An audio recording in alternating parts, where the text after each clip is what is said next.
So there's all these things that people can do, but I totally agree with Ashley that a lot of it has to start internally with our own learning and our own recognizing that there's so much that we don't know, and it's not our fault, but now we're responsible for being aware and for taking action. A lot of the times, especially during times of like Jim Crow and like a lot of the big Black Panther movements and stuff like that, white allies, you had to be a co-conspirator. It wasn't legal to, be anti-racist.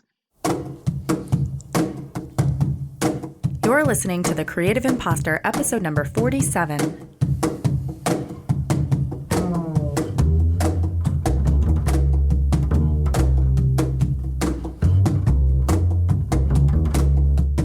Welcome to The Creative Imposter. I'm Andrea Klunder, and today I am bringing to you a very special conversation with two incredible women who agreed to join me in this month's conversation on the topic of social justice, being anti-racist, and how all of this ties in to being a creative individual and working through imposter syndrome when it comes to having these kinds of conversations. Ashley Lana Scott is a visual artist and community organizer based in Chicago who creates art from innovative ideas grounded in social justice, self-love, and community empowerment. Ashley is also a member of the Chicago Women's Creative Collective, the community that I'm building here in Chicago, obviously, and recently presented for one of our artist salons some work that she's doing around the idea of audacious living and moving past your fear, past anxiety, past depression in order to design a life that you love without apology. When I posted in Facebook that I was looking for people who would be willing to have this conversation with me this month, Ashley was the first one to respond. Also joining us today is Sarah Dennis. Sarah was actually nominated by my friend and colleague, Sarah Russell, because Sarah saw my post in Facebook and was like, I know the perfect person to have this conversation with you. Sarah grew up in Chicago, attending a Chicago public magnet school that attracted children from diverse racial, ethnic, religious, and socioeconomic backgrounds near a somewhat infamous housing project in the mid to late 1980s and 90s called Cabrini Green, and since then has gone on to become an educator, specifically for early childhood and elementary education, and has somewhat recently become heavily involved in researching and teaching teachers how to address these pervasive issues of racism and racist thought in the classroom setting. She is the founder and co-leader of the Illinois chapter of the National Association for Multicultural Education, advancing and advocating for social justice and equity, and has also founded and co-led the Families for Racial Justice Chicago Facebook group. Ashley and Sarah had never met and had never even spoken to each other prior to this conversation. So it was completely an open forum where we had the opportunity to share some ideas from some different backgrounds and perspectives. What I love about this conversation is that I didn't have to say very much. Ashley and Sarah had an immediate rapport, and I think that comes across. Sarah gives us a lot of historical and educational context for having these conversations about race, and Ashley provides a very grounded, compassionate perspective that also takes us in the direction of internalized racism, not just amongst white people, but also people of color, and how it can show up in our everyday lives. And while this conversation was so thought-provoking and insightful and really helped me to shift my own thought process and awareness of racism and how it plays out in daily life, there was something unexpected and really magical that happened after we ended the official conversation. But fortunately, I was still recording, and these two fantastic women gave me permission to share part of our behind the scenes, and I think you are really going to appreciate how candid, open, and vulnerable they both are with their personal experiences and their own imposter syndrome around discussing this topic that we just talked about for like an hour prior to that. Before we get straight to the conversation, I just want to let you know about a couple of fun things that have come up.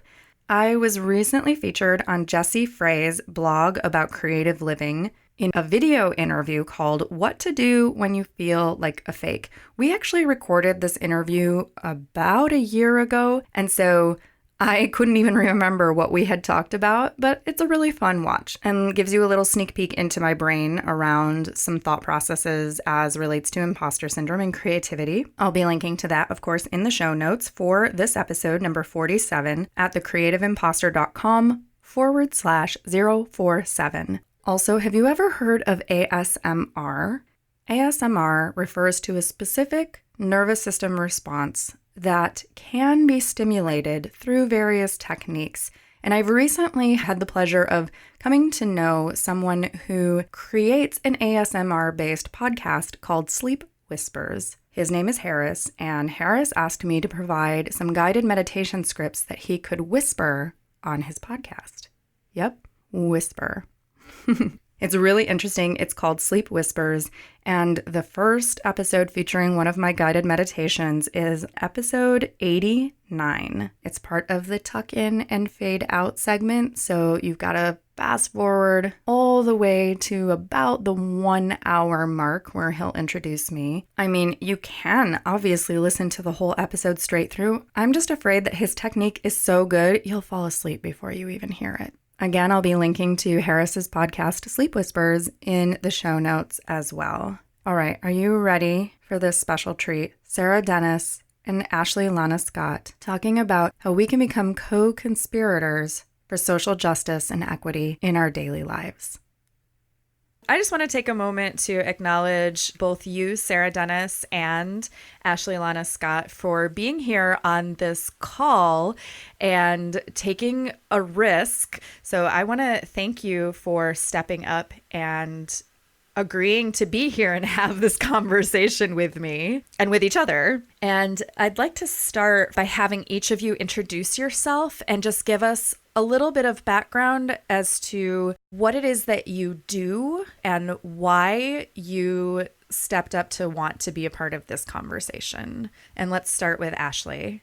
Well, I am a visual artist here on the west side of Chicago, and I wanted to have this conversation because I had it a couple of weeks ago with one of my friends, and I thought it was really important. What I stressed to her was that usually when a Black girl and a white girl becomes friends, people are like, oh, I don't see race. I don't want to talk about it. And there's a lot of shame and a lot of stuff and a lot of emotions in between that. And I was stressing to her, I really want to have this conversation. My background in social justice, I started when I was about 13 years old doing youth organizing, learning how to organize protests, learning how to organize young people for a cause, and we did a lot of different things. And so I went from organizing protests to community building and doing workshops, and it just started to grow. And then I moved into using my artwork as activism. So today I'm working hard to build a business online to help young creative women take bold action steps, towards their future. A lot of times we have this shame around being creative and calling ourselves artists or something like that, feeling like we're not good enough, or something like the imposter syndrome and stuff like that we deal with, as well as mental illness, which I often talk about, depression and anxiety. So this is a real passion conversation for me. So I was really excited to be a part of it. Awesome. And Sarah, tell us a little bit about your background. And I know that you were nominated to be on this show and to have this conversation. And you were like, wait, why am I being nominated? Let me see about this. So tell us a little bit about who you are, what you do, and why you are called to be a part of this conversation. Sure, thanks. So my background is education. I'm actually a teacher educator, and I've been doing coaching and professional development for teachers for almost 20 years. And social justice, Ashley reminded me, I actually did technically start probably in high school. I was the president of Amnesty International at my high school, but it was international focused. It wasn't local. It was always about political oppression and hate crimes, basically, in other countries. But I grew up going to a magnet school right by Cabrini Green. So I'm white, I'm from the northwest side of Chicago, and I took a school bus every day for 9 years to Cabrini Green and right down Division Street with the high rises on both sides of the street, with the media the way it was in the 80s, being afraid there would be a stray bullet through the window. So very much it was like in me. I had a real sense very early on from my elementary school years of racial and class segregation and injustice. And then most recently, I moved back to Chicago after 13 years in New York City and was looking to meet people for organizing around racial justice and got involved with Surge, showing up for racial justice. I also then I started Surge Families Chicago, which was partially how I became nominated for this, is that I wanted to meet other people with children who really wanted to talk with each other and their children about race and racism and what it means to be white and how to dismantle racism, because it's really a white person issue. That's the reason it's still going on is the responsibility of white people, because they keep the system going because it's working for them in the big picture. And I've become involved. I'm a trainer in training with the People's Institute for Survival and Beyond. So I'm learning how to be a trainer with them to do anti-racism trainings around the country. And Sarah, tell me a little bit about that phrase, anti-racism, because when you and I talked a little bit before this interview, you used that term and I had never actually heard it before. So tell me a little bit about what anti-racism means and why you use that phrase as opposed to saying training people how not to be racist. Right. So Dr. Beverly Tatum, an amazing scholar, has 2 different quotes and lots of publications. And one of her books is called Why Do All the Black Kids Sit Together in the Cafeteria and Other Conversations About Race. And she says, because of the history of white supremacy in this country, it's never really been okay to be proud of being white. Like, that's weird and bad and wrong. And so people generally have ignorance or they just, denial or shame or maybe guilt. But it's been many white people who have wanted to be in the movement or who have been in the movement didn't have language necessarily for how to have a positive white racial identity, basically, because of people who have co-opted it, like neo-Nazis and the Charlottesville as a recent example. And so her writing about it was when I first learned that term, anti-racist. I think I'm probably ignorant, and it's been around for a lot longer than I have known about it, but it helped me to feel empowered of like, okay, this is something I want to be. I don't get to decide if I'm anti-racist. Only people of color get to tell me if I'm actually living up to my desire to be one. But she has another beautiful quote about basically racism is like a moving walkway at the airport. And you can either be walking in the same direction as the walkway, that would be like an active racist, or you can be passive by just standing there while the walkway is moving. But you're complicit. If you're just standing there, what needs to happen is you need to be walking in the opposite direction faster than the moveway is walking. And so just both brilliant insights that were really helpful to me in my own awareness of my own racial identity development. Like white is a quote unquote race, just like black, in a socially constructed kind of way. I'm actually Greek heritage. My dad's parents both came from Greece, so I'm 50% Greek from Greece. And most white, quote unquote, white people who've come to be called white, their ancestry gave up their language of origin, as did my grandparents. They taught my dad and his brother, and they taught my dad, they did not teach his brother, stopped going to Greek school. And then my dad married another woman who was white, who was not Greek. And so I don't know any Greek. I never went to a Greek church. I didn't go to Greek school. And I married somebody and I don't have a Greek last name anymore. So nobody would know that I'm Greek unless I told them. And so people who have come to be called white is, European in origin and sometimes even Middle Eastern or Latino, depending on where you come from and how light your skin color is. It's a very specious concept, as I've learned. It's baloney, basically. It's completely made up and has been used for, butchering of Native Americans and colonialism around the world for millennia.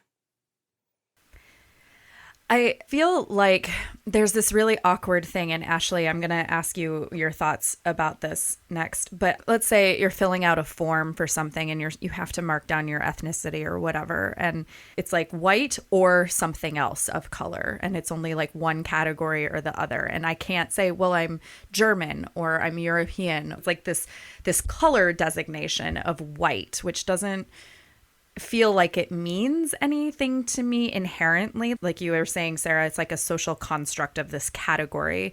And the same thing on the flip side, I remember one of my friends that I used to work very closely with, she is Black and she would identify as Black, but she is not African American because her family is from Honduras. Her family is from Central America. Her family is not from Africa. Her skin color is Black. And so I feel like we've created sort of this binary of like Black or white, person of color or not person of color. And I feel awkward, just so you know, like, because I feel that even when I'm well-meaning, I always have the potential of putting my foot in my mouth of just out of, ignorance. So Ashley, what I wanted to ask you about, you had mentioned having these conversations with friends and relationships on a personal level with people who are perhaps a different ethnicity than you. What's your viewpoint on using language that is inclusive and not creating these sort of like binary buckets of like, you are Black, you are white, you are in this category, you are in this category? How do you think that we can use language to talk about this in a way that doesn't feel divisive? Well, I honestly feel that it's okay for it to be uncomfortable.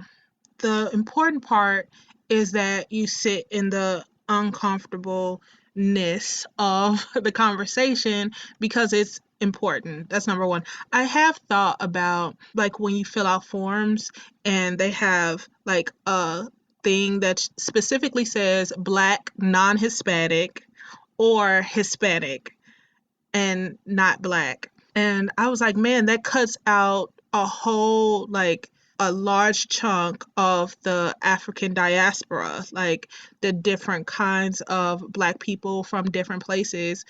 And I'm not sure. I think it's a thing that happens, I don't know, once you do it, once you start having these conversations, you kind of find different things. And maybe Sarah might be able to speak on this topic a little bit more. Yeah, I mean, I agree with Ashley. It's so important to be having it. And I think one of the reasons systems of racism are working for a lot for white people is because of our illiteracy around race and the history of racism and the history of the United States specifically. And it's a little uncomfortable, yes, because we're basically illiterate. I'm going to say that again. So I'm reading a book right now by Robin DiAngelo called What Does It Mean to Be White? Developing White Racial Literacy.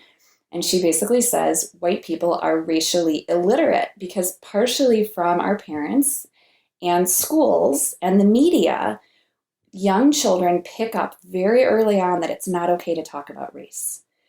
And there was an attempt at this color blindness thing, maybe in the 80s and the 90s and even the early 2000s. And then, of course, Obama. And it's like, we're colorblind and we're post-racial. Well, that's baloney. I mean, it's just not true. But young children, if they say like, wow, that person's really Black. And then mom says, shh, don't say that. It's like, well, a kid is just noticing the melanin. Like, we're all different from each other and they don't have bias. Young children notice, the research shows as early as 6 months, maybe even 3 months old, babies stare at photographs of a person of a different race than their parent. And it's just because they're curious. They've just not seen that before. And so they're looking, they stare longer. But it's not inappropriate. We're all different. And that's part of human nature, is to like celebrate those differences. And isn't it cool? And isn't it fascinating?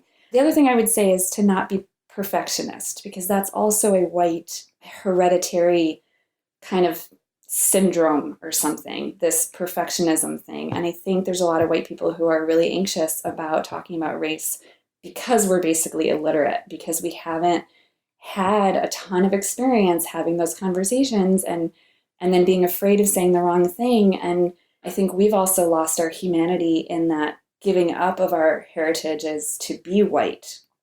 To Greeks were not white for a while, Irish were not white, Italians were not white, Jewish were not white. Over history, these constructs have evolved. And so we've lost, because white people benefit from being white. So people have anxiety about what does it mean to talk about race and to, do we have to give up stuff to have there be more equality? Anyway, I feel like I'm rambling. Well, Ashley, what did that bring up for you? That really validated what I was trying to say. I feel like I think more on like the day-to-day, person-to-person kind of idea, and the shame and all of the things that come with, racism starts with your mind.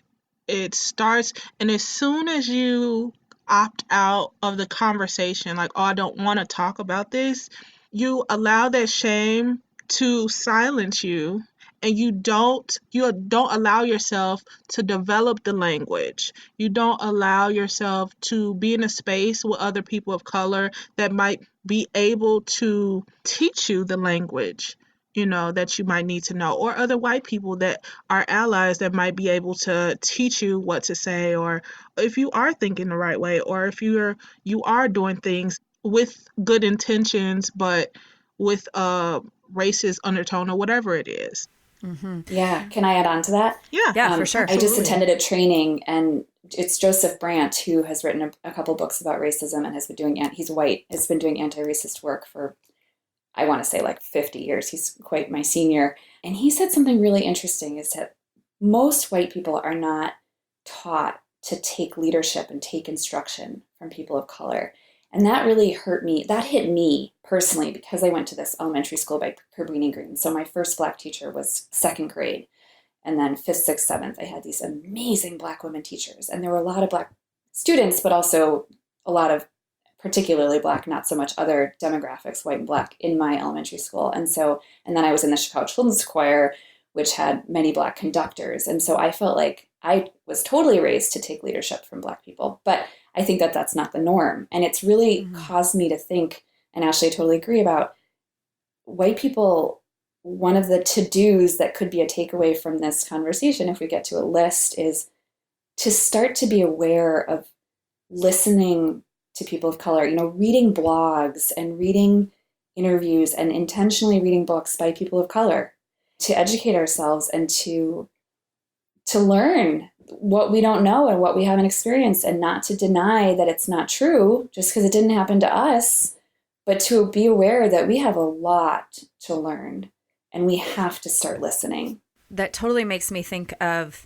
a couple of things. One is this idea that I came across this week, actually, of imposter syndrome being a normal part of the process whenever you are doing something new or whenever you are changing something for yourself, because you don't know how to do that thing, right? And so that makes you feel like a fake or a fraud when you are thinking about doing it. But the way that you get over that is to actually do the thing, to take an action and to allow yourself to feel uncomfortable as you're doing it. And then the more that you do it and you immerse yourself into it, you become that thing as you're doing it. And it also made me think of just now what you were saying in terms of like immersing yourself into learning and listening and reading things or hearing things or observing things by people of color or by somebody who just has a different experience than you, to kind of, not that you would ever fully understand that person's experience, but that you would have some perspective that you've been previously ignorant to. Yeah.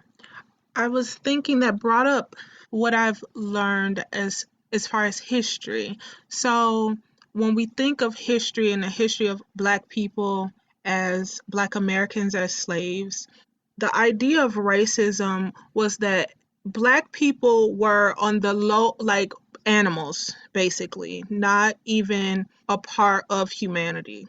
So as a child, as a white you say 3-year-old child or infant even, that child was above the Black woman usually taking care of that child and caring for that child. So that idea, even though now those kind of things don't happen in our modern society, or it's not in your face that way in our society, that idea still kind of transfers over in the idea of when, the Black legitimacy, even for Black people, when you think of internalized oppression, we are more likely sometimes to listen to a white figure than our own sometimes.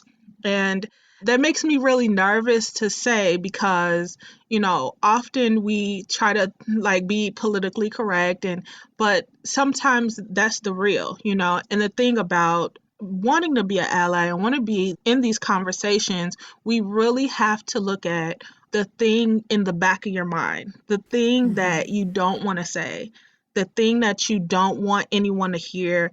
That's the thing that has been transferred over, and maybe it's been taught to you, maybe it's been taught underlyingly through your upbringing, but it's the thing that informs what you do day to day. It informs who you vote for, what companies you invest your money in, all of those things. So we have to be in these conversations so we can hear what's back there and not be offended.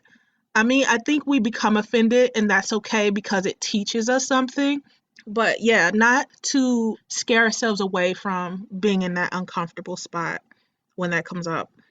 And so, Ashley, what do you think it means from your perspective for a white person to be an ally? What is helpful? What do you want to see in terms of like an authentic representation? Kind of as Sarah said, she can't label herself as being anti-racist because it is made evident by her actions. Someone else needs to say whether she's actually doing what is necessary rather than just like standing still on the treadmill or on the moving walkway. Right. I've seen people get angry and say like, oh, you call yourself an ally, but you're not really doing anything. So what does that word mean to you? And what advice would you have for me as a white woman who wants to be an ally, but also sometimes feels like I have no idea what I'm even talking about? Right. For me, it matters, but it doesn't matter as much when you're going out and volunteering and in the protests and doing all of that, but you're not taking care of the mind. Because I feel that all of those behind the scenes thoughts that are transferred from our teachings about racism that are, quiet, those whisper things in the back of your mind that you don't want to address and you don't want to talk to, but they're pulling the strings. If you're not taking care of those and you're not looking at them and you're not telling them what to do, it's fake to me. Like it's not making the biggest impact on racism. You can volunteer all you want, and I suggest that. Volunteer where you can. And I think that we need all hands on deck when it comes to communities of color and communities that are really going through it and really need the help. But at the end of the day, the thing that is pulling the strings is our silence on every side. And that silence is deadly. And so, just like Sarah was saying, when you allow yourself to feel that shame and then you don't want to do anything about it, you allow it to like overcome your action, it makes the decision for you. That racism, that shame that tells you not to do anything, don't say anything, don't say this, it makes the action for you. And so you're going in the direction with your complicit, So I suggest, getting your hands dirty with that shame, sitting in the room with it. And I suggest that for anything, as I'm ideal and I talk about for creatives with depression and anxiety and all of that, it's kind of the same things. You have to sit with it. You need to listen to it. and see what's there, because it's going to help you in the long run, I guess. Sarah, you had said something really great too. When we talked before, you had said something about being white and feeling shame. And this goes back to what Ashley was just saying about the history of slavery in our country and how there are certain biases that were programmed deep in the collective psyche on both sides, right? Not just in white people's psyches, but also in, people coming from that history of slavery. And you had said something about how we as white people are not, I, who was not alive when there were slaves, am not responsible for what happened in that history. I am not personally responsible for that, but I am responsible for what happens right now. Can you say a little bit more about that? Yeah, I mean, I think it's that. I think part of it is that speaks to learning the history. There's an amazing book called A Different Mirror, A History of Multicultural America by Ronald Takaki that I learned so much about, for example, slavery and this racial construction and how low-income white, indentured servants and the first Black people who came here were indentured servants also. So they served like white and Black, both 7 years. It wasn't until white and Black friends started running away together and getting caught that the Black punishment was life. The white indentured slave who had run away would get caught and they would get another 4 years or something. That was the very beginning of slavery.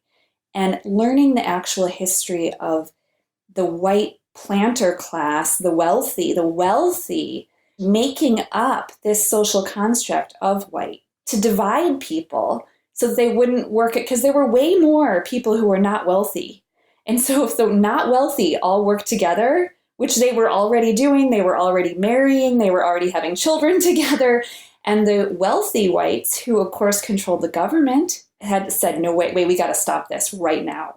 We have to make intermarriage illegal. We have to make fornication illegal because of this. And we have to make this white race thing a thing.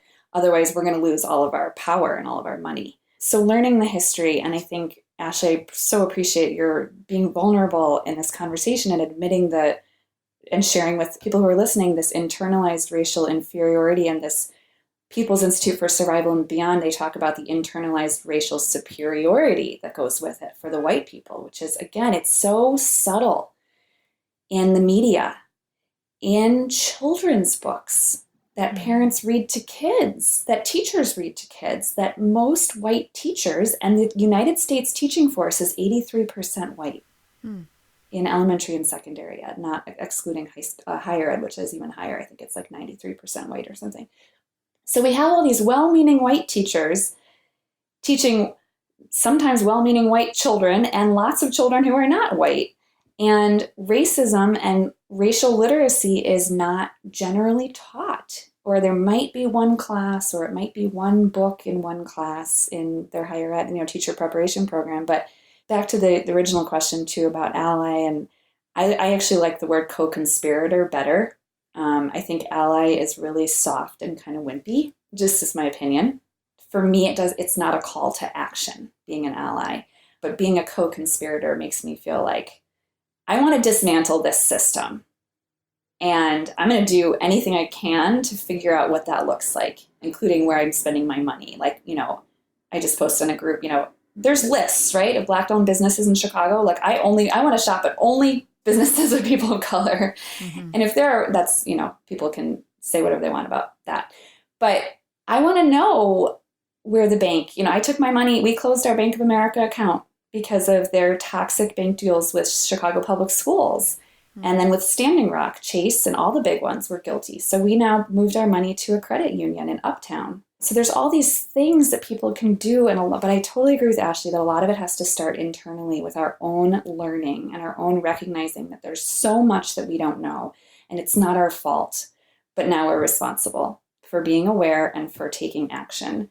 First of all, thank you, Sarah.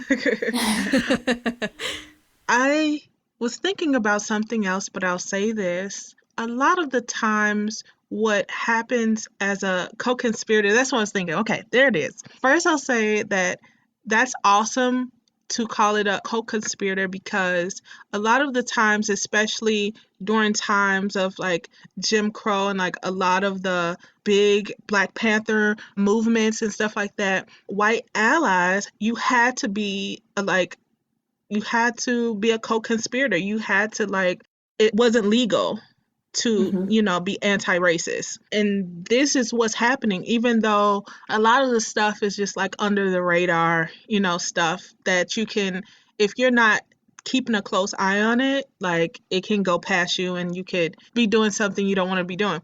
But I was going to say, a lot of the times as a person of color, when you're low income or you have other things that are against you, you don't have the option to do things like that. Like, you don't have the option of going to Hyde Park or something to invest in a Black business, especially like when I think of the people in my community, there are no that I know of, no Black businesses that you can like drive down the street and try to invest in. No Black grocery stores. We have to go out to Cicero to go to the grocery store. So sometimes for convenience, we don't get the privilege to be able to do that.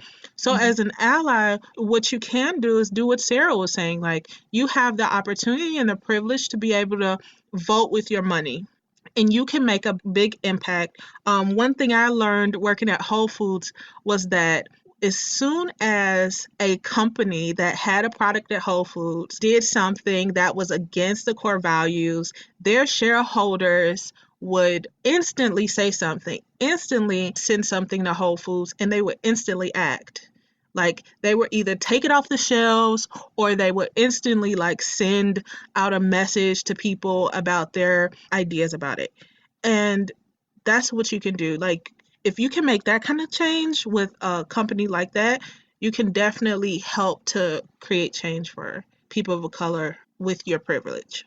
Yeah, that's so great. It's so well said, Ashley. And I think, and I'm just going to keep coming back to the idea of history and like taking it upon ourselves to learn the way things really happen. Like, there's this amazing article called The Case for Reparations by Ta-Nehisi Coates about Chicago, specifically about the West Side, that I didn't know this, but like Black people were never given loans from banks to buy property. So we're talking like in the 50s, 1950s Chicago, working class Black family could not get a loan from a bank. So there were these basically thieves. They had these contract leases, and white people would be buying these properties and then leasing them to Black families. And then if they miss like one payment, and there's interviews, there's videos of some of the victims who are now in their like 70s and 80s who were, dads and moms of young children and working 2 and 3 jobs to pay their basically fake mortgage, that they were not building equity. And then they would just be kicked out. They would be evicted if they missed like one payment with no repercussions. And there was eventually a court case,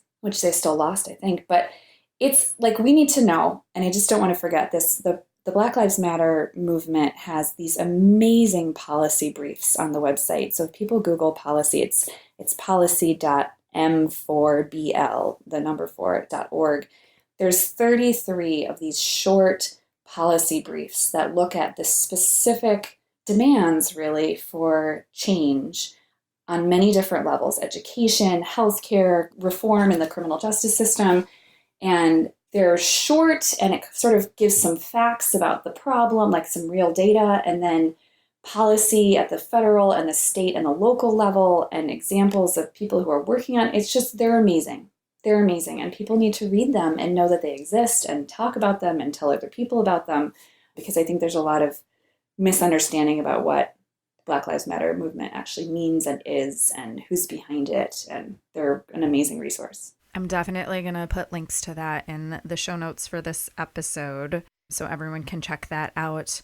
And I do want to be respectful of our time because it has flown by so quickly. And I think that we could probably sit here and have this roundtable like through dinner time. Right. Probably. There's so much to unpack and there's so much to talk about. But if I could just ask each of you to give us one piece of advice, and you have both given us a lot of actions that we can take or things to look at, things that we can do. But if you could give us one last piece of advice around how to take steps to incorporate social justice into our lives in a concrete way without the overwhelm of getting bogged down by like, oh, this is a huge systemic problem that I have to change, which immediately shuts me down because I can't I can't solve that, right? And which acknowledges the internal work that needs to be done and the external action steps. So if you had one piece of advice for someone who wants to step into using the privilege that they have or the power that they do have towards social justice, what would that be? And Sarah, we'll start with you first. Oh, I really wanted Ashley to go first. Oh, and I Ashley, really wanted you to go first. No, it's fine. I'll go first. Dude, I don't know how to pick just one. There's so many, but I think talking about it, I think becoming literate, like being aware, there's so many layers, but obviously I keep bringing up the history, just talking about it, bringing race and racism up in conversation, especially with white friends and family. It's not easy, but it's never going to change unless we do. So being brave, not being shamed, like Ashley said, taking that risk and sitting with that discomfort and, being okay with making mistakes, but talking about it. We can't, if we continue to be complicit with silence, I agree with Ashley, we're guilty. That's how things have continued to be the way they are. And if I could add one thing, it's also talk about it with children. If you're a parent, if you're a grandparent, if you're an aunt or an uncle, there's lots of amazing children's books out there. Young children, I think, really actually want to talk about it, but they are silenced by the adults who, especially white adults, who are not comfortable talking about it. And so it's easier to talk about it with a child because they don't have all that baggage. They're little. They haven't had as many experiences yet, but I started talking with race with my daughter when she was 2, and she's now 9. And so I would say we've been talking for at least over 6 years. We talk about race very, very, very often. And that could be a whole other podcast about talking with race with young children. But basically that would be my number one, would be talk about it. Mm-hmm. I definitely, talking with young children, there's like 25 things I could say about that, but I'm not. Maybe I'll save that for a solo episode after this one airs.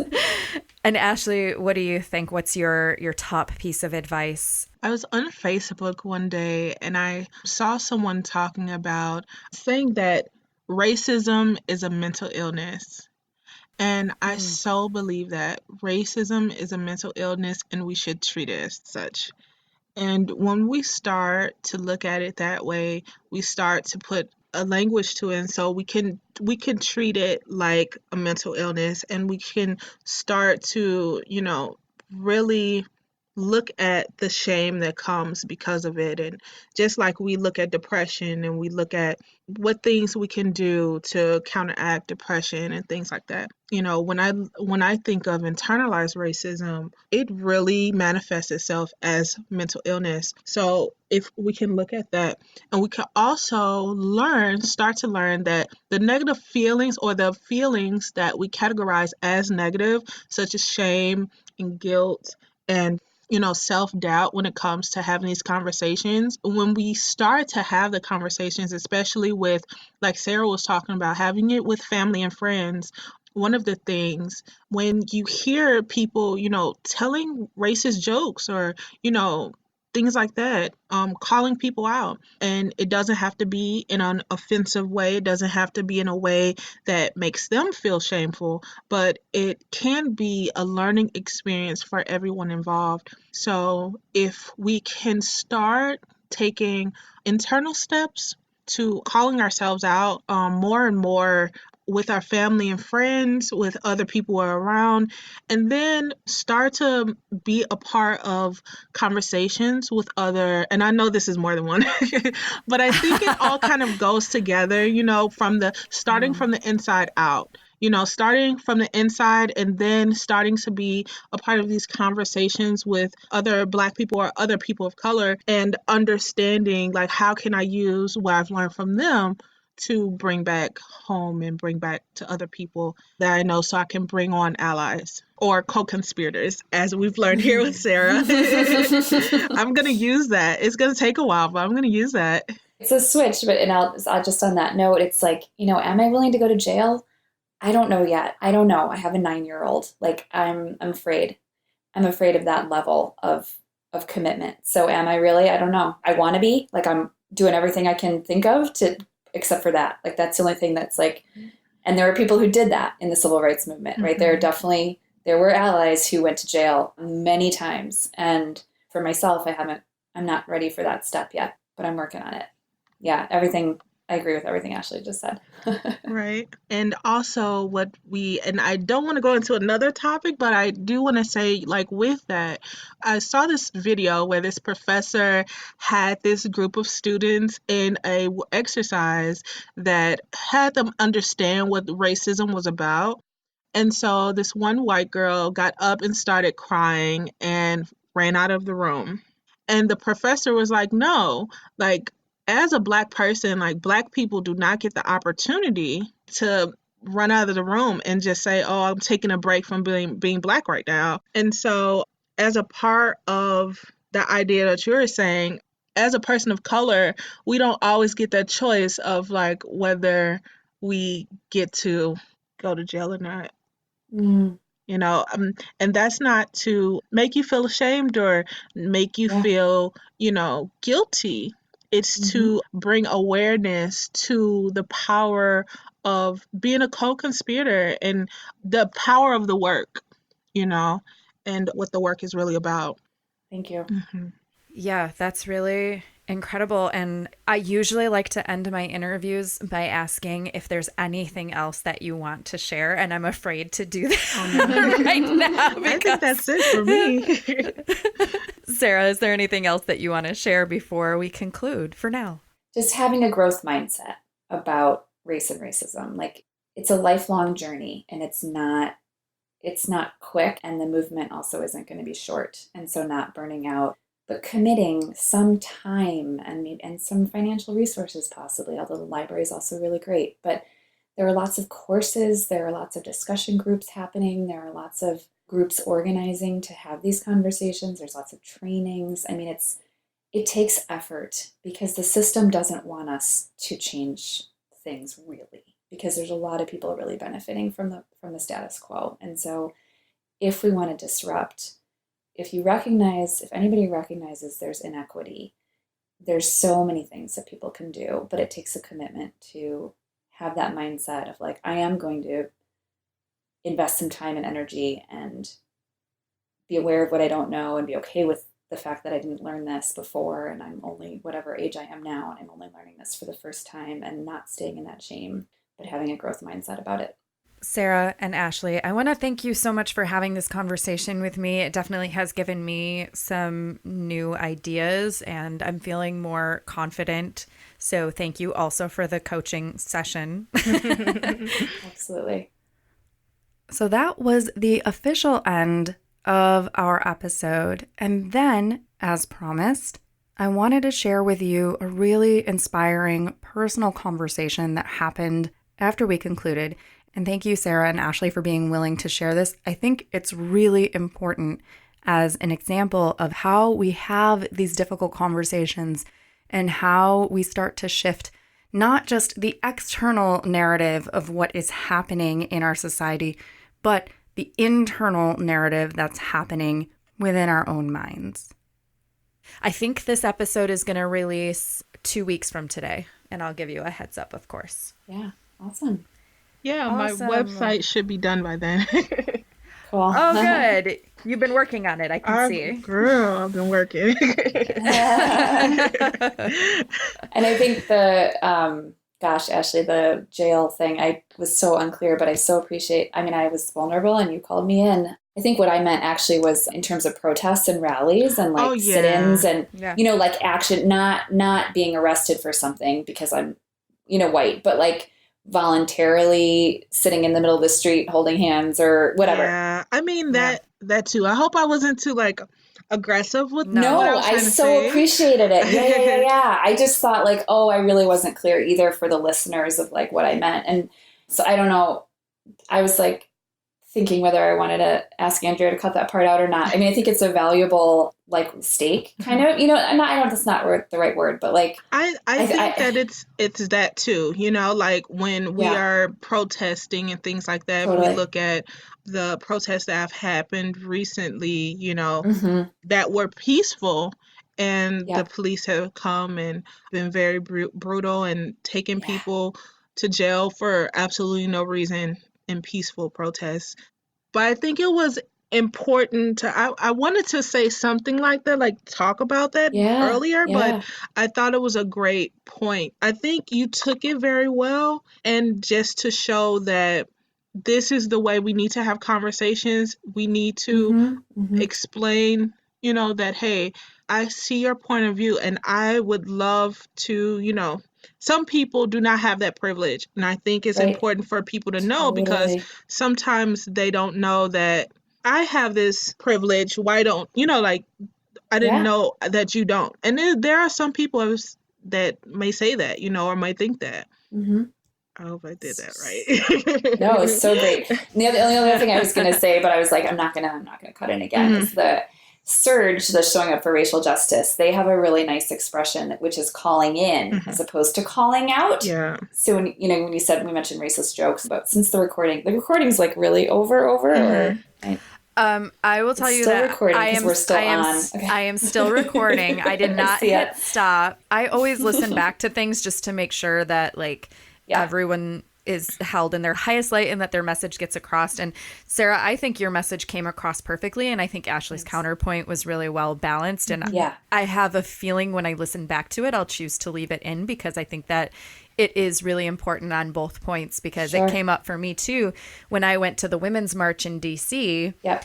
I was like, oh, we're going to go to this peaceful march. And then the group that we were going with, they were like, okay, so here's what happens if we get arrested. Here's what we need to have in our bag in case there's tear gas. Here's like, you need to write people's phone numbers on your form. And I was like, whoa, whoa, whoa, whoa, whoa. Hang on. Yeah. I did not think I was signing up for that. And I had this moment of like, I'm not going. I'm not doing it. Like, no, it's not worth it to me. And it turned out it wasn't that kind of thing. Like, it was very calm and peaceful and organized and blah, blah. We barely saw any police at all. Right. Because there were so many white women. That's because there were so many white women. Well, exactly. But like, we didn't know. And so there were some people who have more history of organizing and doing protests that are maybe not as white and orderly and approved of and whatever. Right. And so when they were saying things like, if a police officer demands your phone, here's what your rights are. If a police officer does this, or if you see them harassing somebody, this is what you need to do. And I was like, holy, like, that is, whoa, am I really prepared for that? So it's a valid point. Absolutely. I wish you had like a behind the scenes, like raw cut available for people, because I think this is like I think that's a really great part, It's true. and I think that's kind of what I was trying to say, and I didn't have that story. I wish I wish I had that story to say, but there's so much behind the scenes that, we have to deal with when it comes to being Black and protesting, or being Black and being an activist, that, you as an ally may not have to deal with. And it's important to know that, like you were saying, it's very important to know the difference and to see the difference. That whole calling out versus calling in, it's something I really struggle with, how to do it, because I read, do you know Tim Wise? I don't know if you've ever read anything by Tim Wise, but he's white, super race conscious author, I think maybe teacher, educator, I'm not actually sure, but he definitely does a lot of trainings, has for a long time. He's got a couple of really great books, but in one of them he talks about being in a mostly white, maybe all white group who are out to eat at a restaurant, and somebody made a racist joke, and then he was like, do you know I'm Black? And this person just kind of looked like totally horrified. And then he was like, no, I'm just kidding. He's like, actually, I'm not. But the fact that you felt that way when I said that, so then why did you make the joke in the first place? And he said, Yeah, and he said, why, what makes you think so low of me that you think that I would think that would be funny? Mm-hmm. And they were really powerful, but I was like, how do you call them in so that they don't just shut down? Like, if you use the word racism or racist, it shuts people down, Mm-hmm. right? They get really defensive. They're, and so then I'm still trying to figure that out of like, Yeah. how do I'm getting more comfortable just bringing up race and racism in conversation, but it's often with other women, Mm-hmm. one-on-one or small group, like parents of kids that my daughter is playing with at the playground. But like, I don't feel like I'm very good at it yet. Right. And so, like, I need some coaching and some And you don't practice. necessarily have to be good at it because you're True. never gonna be the part where you're like, oh, that's kind of like the imposter syndrome too. It's like, Mm-hmm. I don't see myself as like an expert in to be able to tell this kind of person, or something like that. I don't know. But you're not going to be good at it. Yeah. As a black woman, I'm still not good at. My dad, he does genealogy. He goes down to Mississippi where he's from and goes and looks at death certificates and talks about, slavery with his, family and goes to white people's houses who used to be slave owners from this and this and that. And I still don't know how to have this conversation of race. And I've really had to, in the spirit of being bold and taking risks, I've had Right. to, have these different kinds of conversations coming from a predominantly black community. Or Mm-hmm. I went to a high school that was like half Mexican and Hispanic and then half black. And so we had multicultural people of color kind of conversations. And we kind of Mm-hmm. knew that we had a similar oppressive system, but not ever having this conversation with white people. So yeah, it's going to be difficult. And you just got to Yeah. don't not do it. Right. Don't not say Mm-hmm. something, even if it feels horrible, even if that Yeah. person, and my niece had to call me out one day. Like I'm not a I'm not like exempt. I was watching a show called Come Fly With Me. It's on Netflix. It's like a European like BBC kind of sketch show or whatever. And I'm watching it, and they do this like blackface character of this like, Caribbean black woman or whatever named Precious. And Mm-hmm. Mm-hmm. she's sitting there like, TT, like what? This is completely racist. Like she had no laughter in any of it whatsoever. And I think it's hilarious. But then, like, I Uh-huh. literally, she was like, TT, like, this is racist. I do not want to watch this. Like, can we not? Mm-hmm. And I had to call, like, I had literally had to look at myself like, man, because my attitude about it was just like, you know, you know, but, Uh-huh. but then I had to sit and I'm just like, okay, that's me accepting it. Yeah. That's me accepting that it's okay for them to do Mm-hmm. that. And they didn't do it well either. It's like they didn't do the character well. Even if the character Mm-hmm. wasn't black, they didn't do the character well. She sounds Scottish and she was supposed to be like Trinidadian or something. It was weird. Yeah. But, having like these kinds of conversations where she didn't even call me out personally. She was just like, absolutely not. We are not doing Yeah. this." Yeah. Mm-hmm. And I love when young people do that to me. This is the last thing I'm going to say because I know we all have to go. I was called to do this like speaking panel or something like that. So we were talking about like whiteness and white supremacy and all of this stuff. And we did this workshop after the panel. And the lady was talking about, well, how do we bring young people into the social solidarity economy? And that was the conference, the social Mm-hmm. solidarity economy conference or something like that. And I was just like, we have to acknowledge our privilege as adults as well, and we allow ourselves to, acknowledge our privilege in front of young people and let them know that, like, I'm here to learn from you just as much as you're here to learn from me. I love that. Yeah. Yeah. I think you're right. That's a really good point.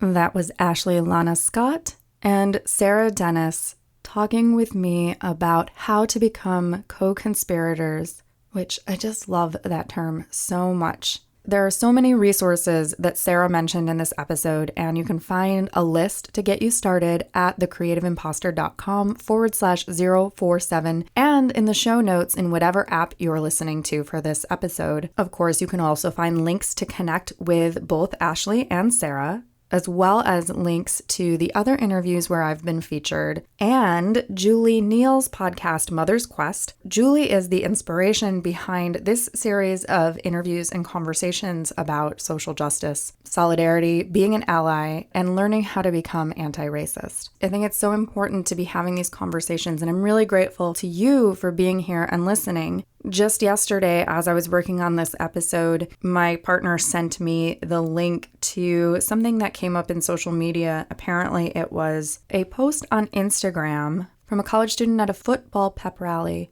A young white woman was holding a banner that said something that was obviously racist towards Hispanic people, standing next to another young white woman holding a Trump sign, standing next to the school mascot. And the young woman who posted it is Hispanic. She had taken this photo and then turned around and in her Instagram post also called the white girl holding the banner white trash. The official statement from said white girl holding the racist banner was that she apologized and she was sorry and she hadn't even really thought of it as being racist or disrespectful because the school that they were playing against was a Spanish school and she just thought it was funny.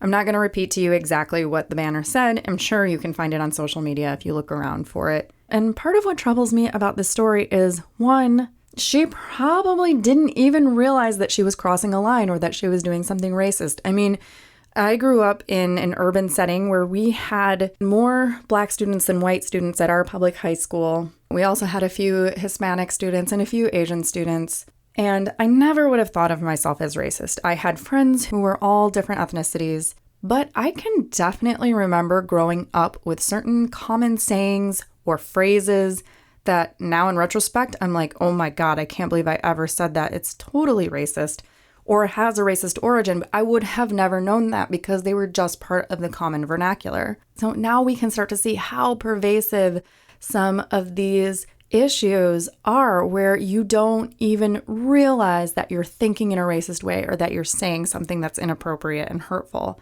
And the other thing that bothers me about it is that everyone was talking about this white girl holding a racist sign and no one was talking about the fact that the Hispanic girl turned around and called the other girl white trash, which is also horrible. And it's also a racist statement and it's also a terrible stereotype. And so this idea that Ashley brought up of internalized racism, combined with the concept that Sarah brought up about calling in versus calling out, I think these are things we really need to take to heart and really look deep and examine. And it's not easy. It's uncomfortable. It feels icky. What is easy is to point out and place the blame externally. What's harder is to look at our own selves and look at how we can start to be more accountable for our thoughts, our words, our choices, and how we connect with others. So again, I'd love for you to connect more with Ashley and Sarah, also with Andrea Renee from last week's episode 46. And next week, I'm going to be talking with Fazia Mirza, who is an incredibly talented, incredibly insightful genius of an artist and activist, an agent for social change. She's a queer Muslim Pakistani artist, and you are going to love Fazia. You can get a free gift from me when you go to thecreativeimposter.com/magic. Right now, it is a creative visualization called Yoga Nidra. And if you sign up to my mailing list by the end of September, you will also be getting an email from me with a metta meditation that I promised in last week's episode. This is a meditation for compassion for self and others that I think is going to be key in exploring this topic for yourself. This episode was mixed by Edwin Ruiz of Mondo Machine. Our theme music is by Jovia Armstrong. I thank you so much for listening, and I am wishing you a week filled with opportunities to discover ways that you can become a co-conspirator and join this movement for social justice, even if it's just the start of a tiny shift deep within yourself.